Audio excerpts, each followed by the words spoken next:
fikirkan semula ni. Sebab apa? Pelakon, pelawak dan pengarah filem Dato' Aflin Shauqi telah membuat laporan polis. Ramai juga yang bertanya saya, terutama sekali komiti saya jugalah, AJK saya. Bolehkah kita buat laporan polis ni? Ini orang lain dah buat lah, kita ya.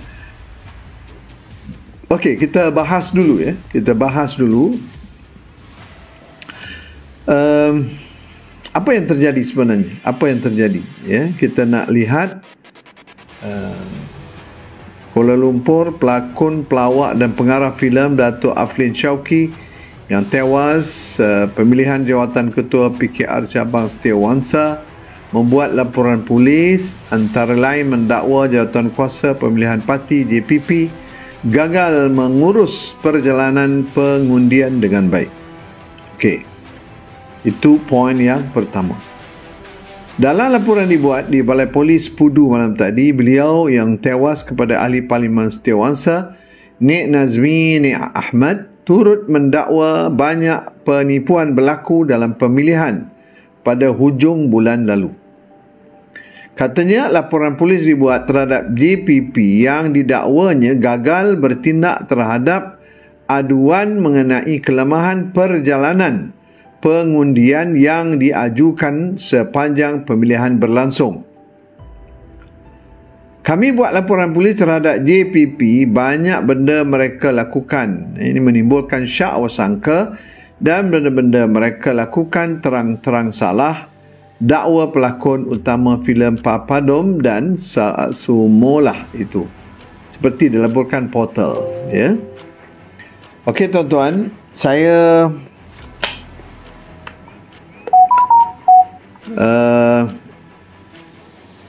terkedu jugalah dengan apa yang terjadi ya. Terkedu tu bukan pasal apa. Kenapa jadi macam ni? Tak apa, kita baca dulu laporannya. Beliau yang mendakwa sudah membuat laporan kepada JPP. Namun setakat ini tiada maklum balas diterima daripada Jawatankuasa berkenaan. Tidak ada maklum balas, yang ada senyap dan sunyi. Oleh itu kami buat laporan polis untuk lakukan siasatan. Aflin Shauqi antara lain mendakwa terdapat kertas undi yang hilang apabila jumlah undi yang diumum JPP dengan jumlah undi di tempat pengundian bahagian Setiawangsa berbeza dengan ketara. Sama jugalah yang ditambun. Jumlah undi diumum di tempat mengundi adalah 750. Namun demikian, setelah pengundian fizikal tamat, jumlah undi rasmi yang dikemas kini dalam siasatan JPP adalah 528. Perbezaan sangat ketara dengan 222 undi hilang begitu sahaja. Beliau juga mempersoalkan proses pengiraan kertas undi yang dibuat tanpa wakil calon dan tidak didedahkan selain pelantikan bekas Setiausaha PKR cabang Setiawangsa sebagai penyelaras tempat mengundi dan suami seorang calon wanita bertugas di Dewan Mengundi semasa hari pemilihan. Lantikan ini dilihat berat sebelah kerana kedua-dua mereka mempunyai hubungan secara langsung dengan calon bertanding. Tiada jaminan ketelusan serta integriti memandangkan mereka juga ahli parti dan bukan pihak berkecuali serta berkepentingan. Dalam keputusan pemilihan yang dikeluarkan pada hujung bulan lalu, Aflin Shauqi memperoleh 372 undi, manakala Nik Nazmi yang juga penyandang jawatan mendapat 482 undi. Okey tuan-tuan. Okey, itu yang berlaku kepada saudara kita Aflin Shauqi, seorang pengarah terkenal, juga pelakon yang terkenal. Hebat. Okey. Macam mana? Sebenarnya di Tambun pun tadi jawatankuasa saya pun mengeluh jugalah ya. Mereka kata kenapa kita tak buat report polis juga? Saya kata nanti dulu. Saya kata nanti dulu sebab kita kena hati-hati ya, kena berhati-hati. Jangan sampai jadi satu masalah pula. Kalau katakan semuanya tak puas hati kan jadi cerita lain pula ni. Ya. Tetapi maknanya laporan polis seperti ini bagi saya no problem, bagus. Dedahkan apa yang terjadi.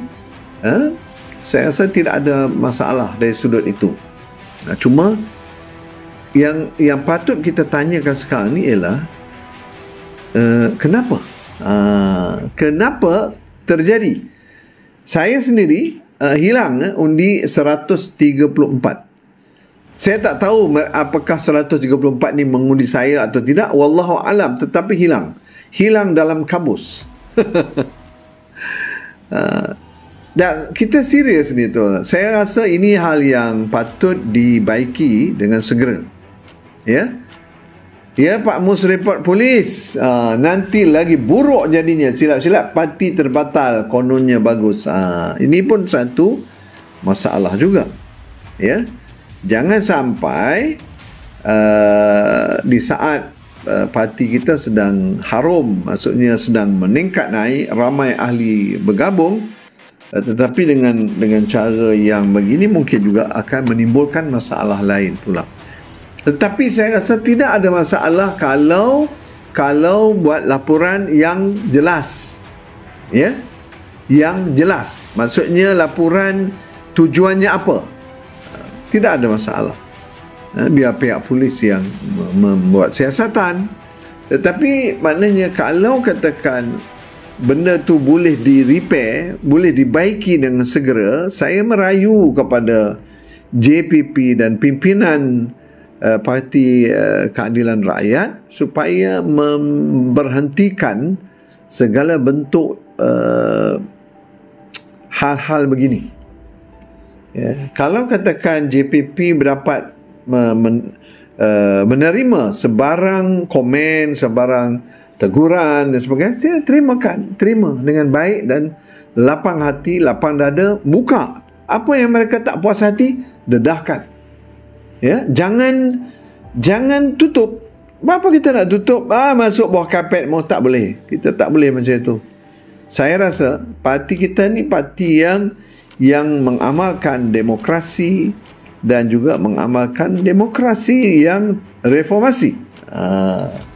Jadi tak bolehlah jadi yang buruk ni disimpan nanti membiak.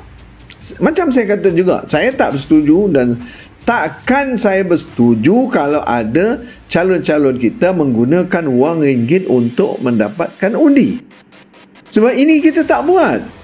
Tak pernah kami buat. Kalau namanya ya, kita ni oleh kerana kami ni daripada otai reformasi, tak pernah kita mengiyakan perbuatan mendapatkan undi dengan gunakan wang.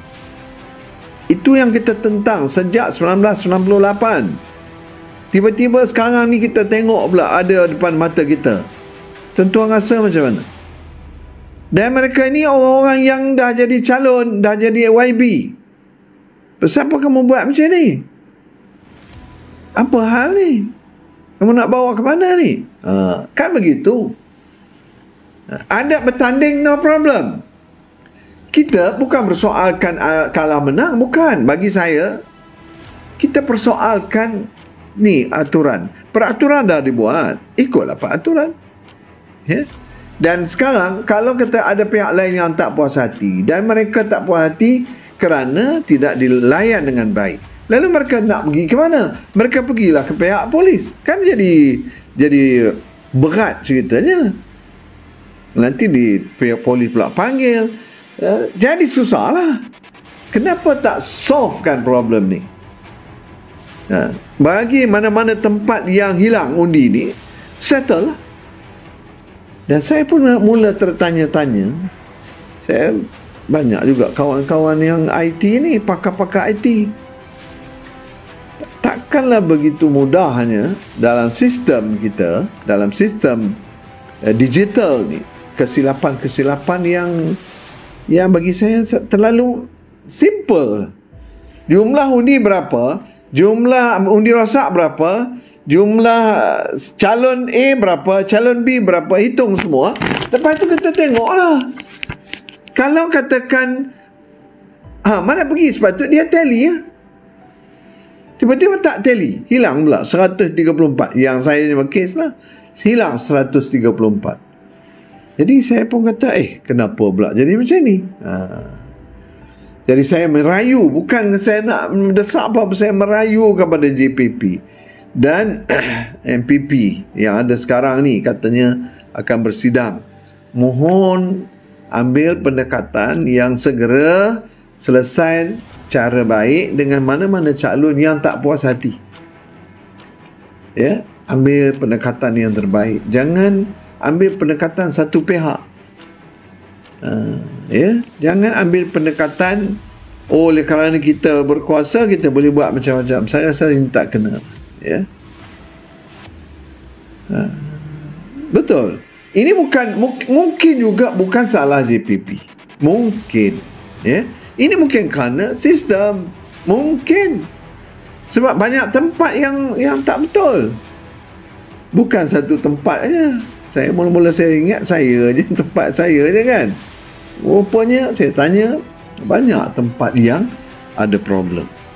Jadi tuan-tuan, pada malam ini saya nak sembang itu sajalah.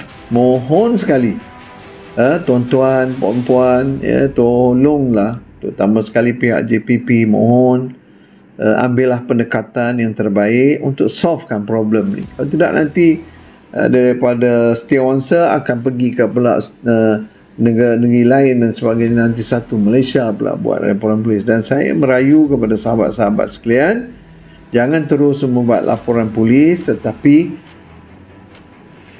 berbincang, komiti bincang, komiti di cabang tu, tak kiralah dia yang kalah ke yang menang ke, duduk sekali bincang. Dan ini mungkin satu daripada strategi untuk menghancurkan parti dari dalam. Mungkin kuncu-kuncu mereka sedang mengatur daripada geng-geng yang kita pun faham, pelompat-pelompat ini, mereka bukan senang duduk. Mereka takkan senang kalau PKR ini kuat. Jadi satu daripada caranya ialah bagaimana nak menjatuhkan imej PKR. Macam saya lah juga, nak jatuhkan imej saya, dia buatlah video. Buat video. Kata saya pengedar dadah, saya dah kena tangkap 3 bulan. Ini memang tak ada kelas lah. Tak ada kelas. Lepas tu buat pula fitnah, kata buat laporan di SPRM, sepatutnya rahsia, yang kamu pergi dedahkan pula kepada media. Saya masih belum lagi mood nak bertindak ni, sebabnya saya nak menghadapi MPP dan sebagainya. Tapi pihak lawyer kata sedang memperkemaskan lagi, sedang mencari poin-poin bagaimana untuk mengambil tindakan tersebut. Kita jadi macam apa ni? Tiba-tiba saya jadi terkejut pula. Watak-watak ni jadi berubah. Watak-watak yang dulu kita nampak, macam mana kan? Tiba-tiba jadi apa? Jadi keliru. Apa masalahnya ni? Kenapa tak buat dengan baik? Saya rasa perlu cabang-cabang yang bermasalah ni duduk sekali, panggil kedua pihak, bincang baik-baik. Saya rasa jalannya begitulah.